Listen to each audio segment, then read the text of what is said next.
అల్వాల్లోని Congress party కార్యాలయంలో మాజీ కేంద్ర మంత్రి సర్వే సత్యనారాయణ జూన్ 1న జరిగే బహిరంగ సభకు విజయవంతం చేయాలని ఆయన పార్టీ కార్యకర్తలకు పిలుపునిచ్చారు. ఈ సందర్భంగా మాజీ మంత్రి సత్యనారాయణ మాట్లాడుతూ జూన్ 1న సంగారెడ్డి జిల్లాలో బహిరంగ సభకు రాహుల్ గాంధీ వస్తారని, పార్టీని బలోపేతం చేయడానికి కాంగ్రెస్ పార్టీ కృషి చేస్తుందని ఆయన తెలిపారు. ఈ కార్యక్రమంలో మాజీ కేంద్ర మంత్రి సత్యనారాయణ, మల్కాజ్గిరి నియోజకవర్గ ఇన్ఛార్జ్ నందికంటి శ్రీధర్ తో పాటు పలువురు నాయకులు, కార్యకర్తలు ఇందులో పాల్గొన్నారు.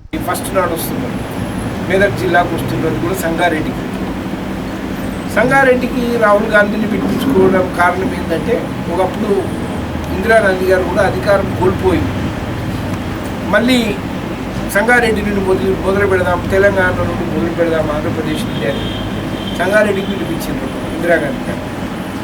ఆమె అధికారం లేనప్పుడు అక్కడికి వచ్చింది, పబ్లిక్ మీటింగ్ అడ్రస్ చేసి తెలంగాణ ప్రజలు, ముఖ్యంగా మెదక్ ప్రజలు ఆమె తండోపతండాలుగా తరలేదు. ఏ సాయంత్రం 3-4 గంటల కన్నా మీటింగ్, ఉదయం మళ్ళీ పొద్దున తెల్లవారుజాము వరకు కూడా జనం అట్లనే కూర్చున్నారు. ఇందిరమ్మ చూస్తాము, ఇందిరమ్మ మాట వింటాము. అంటే కాంగ్రెస్ పట్ల అంత అభిమానం ఉంది ఆ రోజు నుండి ఈ రోజు వరకు కూడా ప్రజలకు. ఉన్నపోయిందంటే అది క్షణికావేశంలో పోయింది, మాయ మాటలలో మోసపోయిన ఉంది.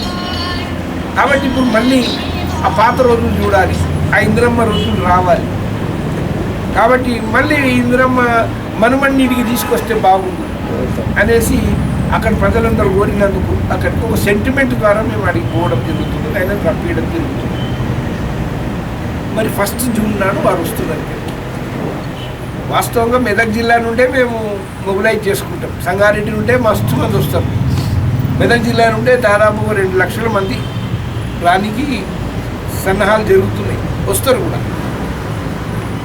డబ్బులు ఇచ్చి తీసుకుపోయేది లేదు, లేకపోతే బిర్యానీ తాగిపించి తీసుకుపోయేది లేదు. మొన్న కేసీఆర్ చేసినట్టు మొన్న ఒక మహానాడు ఏదో పెట్టుకున్నారు కదా, ప్లీనరీ అని పెట్టుకున్నారు వరంగల్లో.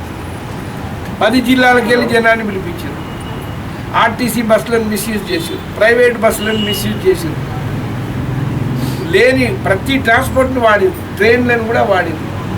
ఏడ కూడా ఎవరిని పైసలు ఇవ్వలేదు, ఏడ కూడా ఇంత టారిఫ్ కట్టలేదు.